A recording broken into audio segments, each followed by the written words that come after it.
The massive holographic transmission cut through the silence of Earth's United Global Defense Center, casting an eerie blue light across the faces of humanity's top military strategists. Commander Relock of the Galactic Imperium appeared, his scaled features displaying a mixture of arrogance and absolute certainty. June Park stood near the central command console, his posture rigid, hands clasped behind his back. Around him, senior officers and specialists watched the transmission with a strange blend of tension and curiosity. The alien commander's voice resonated through the chamber, each word dripping with imperial condescension.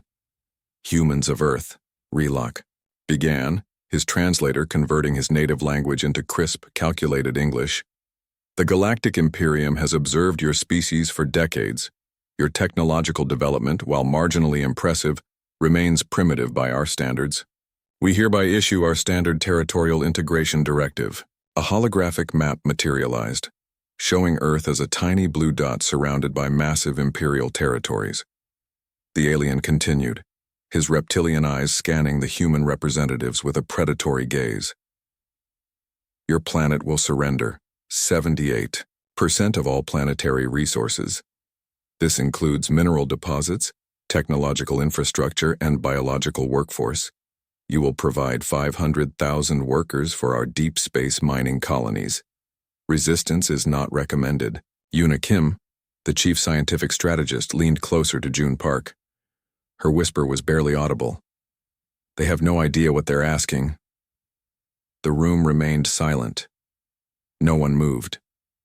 The holographic image of Relock continued to hover, waiting for a response that would typically involve immediate submission or rapid negotiation. June Park's right index finger twitched slightly, a nearly imperceptible movement that would later be remembered as the moment everything changed.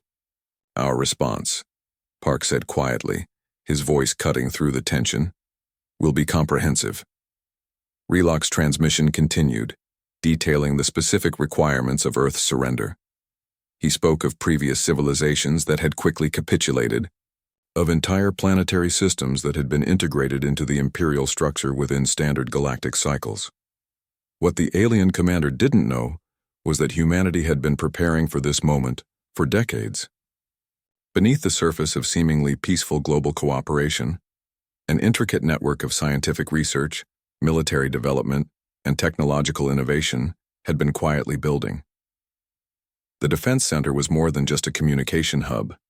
It was the central nervous system of a species that had learned from its own turbulent history. Wars, conflicts, and near-extinction events had taught humans one critical lesson: always be prepared. Yuna Kim's fingers danced across multiple holographic interfaces.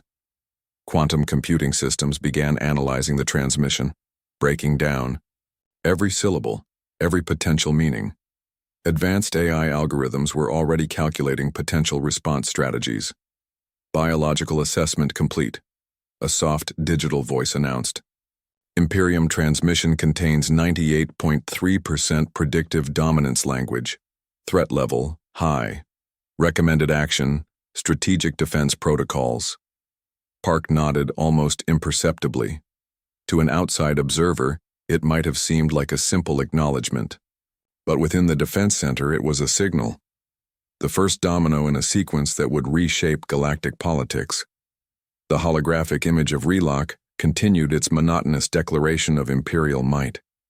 He spoke of how other civilizations had gracefully accepted integration, how resistance was not just futile but mathematically impossible. What he didn't see was the subtle smile forming at the corner of June Park's mouth. A smile that suggested the Galactic Imperium had made a fundamental miscalculation about the human species. "Preparation sequence initiated," Yuna Kim reported, her voice calm and clinical. The Defense Center began to hum with energy. Quantum networks sparked to life. Automated systems that had been dormant for years started their initialization protocols. Massive underground manufacturing centers, hidden beneath seemingly ordinary landscapes, began to activate. Relock's transmission continued, unaware that with each passing second, humanity was preparing a response that would be remembered across generations. Not as a moment of surrender, but as the moment everything changed. The alien commander finished his declaration, waiting for the typical human response of fear or negotiation. Instead, he was met with silence, and in that silence, a storm was brewing. The moment the alien transmission ended, Earth transformed. It wasn't a gradual change, but a sudden, explosive mobilization that would shock the entire galaxy. Underground, manufacturing centers across the planet hummed to life. In the deserts of Nevada, massive production facilities emerged from what seemed like ordinary landscape. Automated systems began churning out warship components with incredible speed. Robots and advanced AI worked in perfect synchronization, their movements precise and relentless. Yuna Kim sat in her research facility, surrounded by holographic displays and quantum computing systems. Her fingers moved quickly, adjusting complex algorithms that would revolutionize space travel. The breakthrough in quantum propulsion wasn't just an improvement, it was a complete reimagining of how spacecraft could function. "We're cutting production time by 440%, she muttered to herself, watching as new design specifications materialized on her screens. Each warship would be more than just a weapon. They would be living, thinking machines capable of adapting to any combat scenario. Military recruitment centers saw an unprecedented surge. Veterans from previous conflicts returned, their experience, now combined with cutting-edge cybernetic enhancements. Young engineers and scientists who had been preparing for this moment stepped forward, eager to defend their home.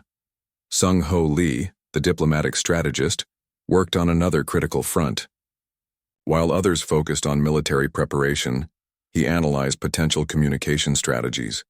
How would humanity present itself to a galactic civilization that had expected total submission?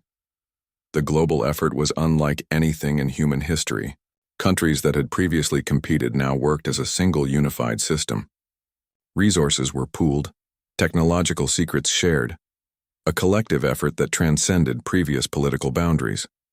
In orbital research stations, scientists developed new energy weapons that could slice through traditional defensive systems. Advanced materials research produced hull compositions that could withstand incredible amounts of damage. Each breakthrough was another layer of defense, another statement of human potential. The AI systems played a crucial role. Developed over decades, these artificial intelligences could coordinate complex battle strategies in milliseconds. They could predict enemy movements, adapt to changing combat conditions, and communicate across entire fleet networks instantaneously. Production centers worked around the clock. Where traditional manufacturing might take years, these new facilities could produce entire warship squadrons in weeks. Quantum fabrication meant that each component was perfect, each system optimized beyond anything the alien Imperium had ever encountered. Military training simulations ran continuous scenarios. Veteran commanders like June Park developed strategies that broke every traditional rule of space combat. They weren't just preparing to defend, they were preparing to send a message that would echo across the galaxy. The cybernetic enhancement programs reached new levels of sophistication. Soldiers could now interface directly with their ships, their reaction times reduced to near instantaneous responses. The line between human and machine blurred, creating a fighting force that was more than the sum of its parts. Satellite networks, that had previously been used for communication and research, were quickly retrofitted for military tracking. Every piece of global infrastructure was being transformed into a potential weapon, a potential defense mechanism. In universities and research centers, young scientists who had been studying alien communication patterns now became critical strategists. Their understanding of potential alien psychology would be crucial in the coming conflict. The entire planet moved with a single purpose. The alien Imperium's demand for submission had triggered something profound in human civilization. It wasn't just about defense anymore. It was about proving humanity's worth, its potential, its ability to stand against a seemingly insurmountable force. Yuna Kim looked up from her research, catching a glimpse of the production centers through her facility's window. Thousands of warships were taking shape, gleaming metal structures that represented more than just military might. They represented hope, determination, and an unbreakable spirit. "We're ready," she whispered. The galaxy was about to learn a lesson about humanity. A lesson that would be written in the language of innovation, courage, and absolute defiance. The stars rippled as 500,000 warships emerged from Earth's solar system, a metallic wave that seemed to birth itself from pure darkness. Imperial scout ships, positioned thousands of kilometers away, froze in absolute shock. June Park sat in the central command ship, his hands resting lightly on the quantum interface. Around him, holographic displays showed real-time tactical projections. The fleet moved like a single organism, each ship connected through advanced AI networks that anticipated movements with mathematical precision. Scanning enemy formations, a digital voice reported. The Imperial ships looked impressive from a distance, massive structures that had dominated galactic conflicts for centuries, but they had never encountered humanity's unique approach to warfare. Relock, commanding the Imperial fleet, watched in growing horror. His communication systems captured the approaching human fleet, displaying statistics that made no tactical sense. The human ships weren't following any known combat pattern. They were creating something entirely new. Impossible, Relock muttered, his scaled hands trembling over the control interface. Each human warship carried multiple adaptive combat systems, quantum shields that could reconfigure faster than enemy weapons could target them. Energy weapons that could slice through traditional defenses like paper. The ships weren't just machines. They were thinking, evolving combat platforms. The first wave of Imperial defense squadrons moved to intercept. Their standard tactics had worked for thousands of years against hundreds of civilizations. Overwhelming force, strategic positioning, predictable engagement protocols. Humanity broke every single rule. Human ships didn't just attack. They danced. They moved with a fluidity that suggested they were alive, anticipating enemy movements before the enemy even understood their own intentions. Weapon systems that could normally target one ship now found themselves confused by coordinated, impossible maneuvers. Tactical adaptation at 99.7%, the AI system reported. June Park watched as entire Imperial squadrons became confused. The human fleet wasn't just fighting. They were teaching a lesson about adaptability, about understanding that true strength comes from flexibility, not rigid structures. Energy weapons erupted across the battlefield. Massive quantum explosions transformed sections of space into temporary light sculptures. Imperial commanders watched in disbelief as human ships absorbed damage that would have destroyed any other civilization's fleet. Kim's quantum propulsion algorithms meant these ships could perform movements that defied traditional physics. They could shift position faster than light detection systems could track. They could communicate and coordinate in microseconds, sharing tactical information at speeds that made the Imperial fleet look like children playing with slow machines. Tactical victory probability, the AI announced, 99.9%. The Imperial fleet began to break, not just physically, but psychologically. These weren't just ships being destroyed. This was their entire understanding of warfare, of galactic dominance, being systematically dismantled. Relock's command ship tried to retreat, but retreat was impossible. The human fleet had already anticipated every possible escape route. They weren't just winning. They were demonstrating total strategic control. Final engagement sequence, June Park commanded. The last moments of the battle were less a fight and more a surgical demonstration.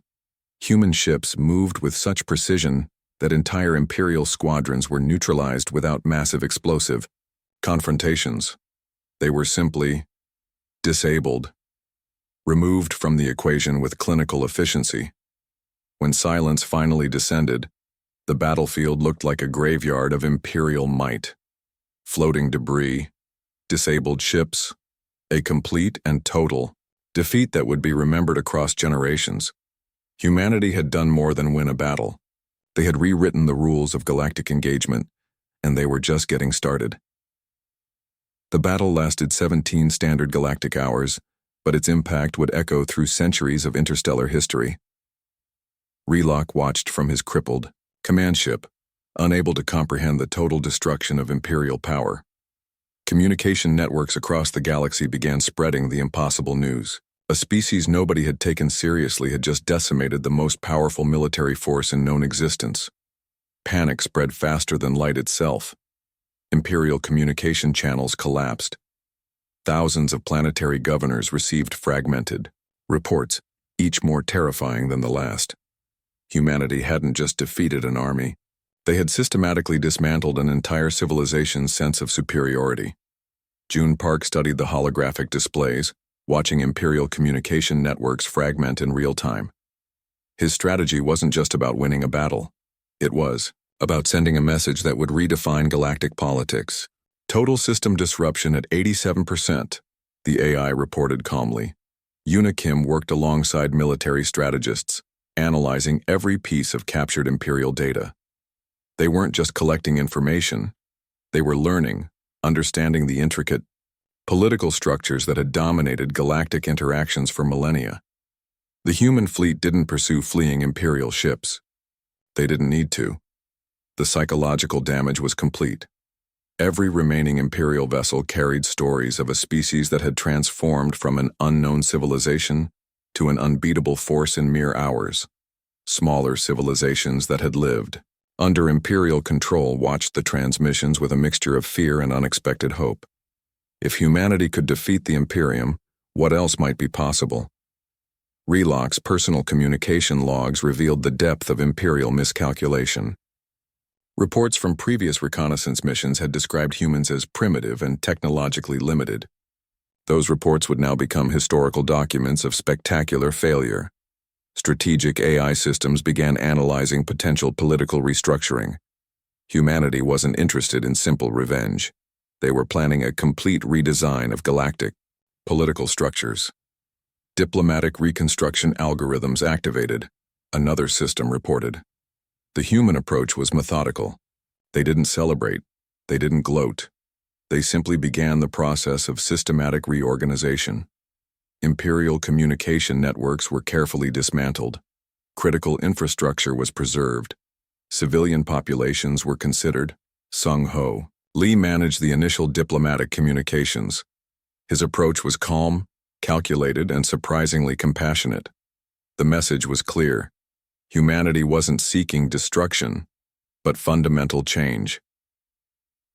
We offer a new path. His transmissions stated, not conquest, not submission, cooperation. Imperial leadership began internal collapse. Political structures that had remained unchanged for thousands of years suddenly found themselves without foundation. The defeat wasn't just military. It was a complete ideological breakdown. Smaller planetary systems that had been under Imperial control began sending cautious communication requests to Earth. They wanted to understand this new force that had appeared so suddenly. The human fleet maintained a strategic presence, not as a threatening force but as a stabilizing element. Each ship became a symbol of potential change, of a different approach to interstellar relations. Reloc, once a powerful Imperial commander, now found himself a potential political prisoner. His communications were carefully monitored, his movements restricted. He represented the old system, a system that had just been comprehensively defeated. Advanced translation systems worked overtime, converting and analyzing millions of communication streams. Humanity was learning, understanding, preparing for the next phase of galactic interaction. The breakdown wasn't just military, it was philosophical. A complete restructuring of how intelligent civilizations might interact. First phase of galactic restructuring complete, the AI systems reported. June Park looked out at the starfield, understanding that they had done more than win a battle. They had opened a new chapter in interstellar history. The stars seemed different now, quieter, more hopeful. He-Jin Choi's diplomatic algorithms worked tirelessly, redesigning galactic political structures with mathematical precision. What had once been an imperial system of control was now transforming into a collaborative network of planetary systems. Earth wasn't just a planet anymore. It had become something more. A civilization that had announced its arrival with unprecedented authority. The first Galactic Conference was held in neutral space. Representatives from hundreds of planetary systems watched as human diplomats presented a radical new governance model. No more absolute control, no more forced submissions. Instead, a cooperative framework where each civilization could maintain its unique cultural identity. June Park stood beside Sung-Ho Lee, watching the proceedings. Their presence alone spoke volumes. No weapons, no threats, just calm, calculated diplomacy. "We propose mutual development," Sung-Ho explained, his voice calm and clear. "Resources shared, technologies exchanged, mutual growth." The algorithmic diplomacy was brilliant. Each planetary system would contribute something unique. Some would provide rare minerals, others would share technological innovations. Humanity would provide strategic coordination and advanced technological infrastructure. Relock, now a diplomatic observer, watched in silent disbelief. The civilization he had considered primitive had completely restructured galactic politics in less than a standard solar cycle. Underground research facilities on Earth continued their work. The warships that had defeated the Imperial fleet were now being redesigned for exploration, scientific research, and humanitarian missions. Weapons of war transformed into tools of understanding. Quantum communication networks began connecting planetary systems, not as a method of control but as a platform for shared knowledge. Universities across different worlds started collaborative research programs. Cultural exchanges replaced military confrontations. UNIKIM's scientific teams were already working on revolutionary technologies that would benefit entire planetary systems. Energy production methods that could transform barren planets. Medical technologies that could cure diseases across multiple species. The human approach was surprisingly compassionate. They didn't seek revenge. They sought progress. Smaller planetary systems that had lived under imperial control for generations began experiencing something new: genuine self-determination. Economic systems were redesigned. Cultural preservation became a priority. "We are not conquerors," human diplomatic transmissions repeated. "We are partners." The AI systems that had been crucial in the military victory now became tools of diplomatic understanding. They analyzed communication patterns, helped translate complex cultural nuances, and facilitated peaceful interactions. Economic models transformed. Instead of resource extraction, the new system promoted sustainable development. Planetary systems that had previously been forced into economic submission now found themselves with genuine opportunities for growth. Scientific research accelerated. Collaborative projects emerged that would have been impossible under the old imperial system. Medical researchers from different worlds began sharing breakthrough technologies. Engineering teams developed solutions for planetary challenges. Sung-Ho Lee's diplomatic strategies were revolutionary. Each interaction was designed to build trust, to demonstrate that humanity's victory wasn't about dominance, but about creating a better galactic community. The first year of the new galactic order saw more technological advancement than the previous 100 years under imperial control. Planetary systems that had been isolated began connecting. Cultural exchanges became common. June Park understood that their victory was about more than military might. It was about demonstrating a different approach to civilization-level interactions. Choi's algorithms continued their work, constantly refining the collaborative model. Each adjustment brought more stability, more potential for shared growth. The stars that had once represented imperial control now represented something else entirely: possibility, hope, a future where civilizations could grow together instead of being forced apart. Humanity had done more than defeat an empire. They had shown the galaxy a new way of existing,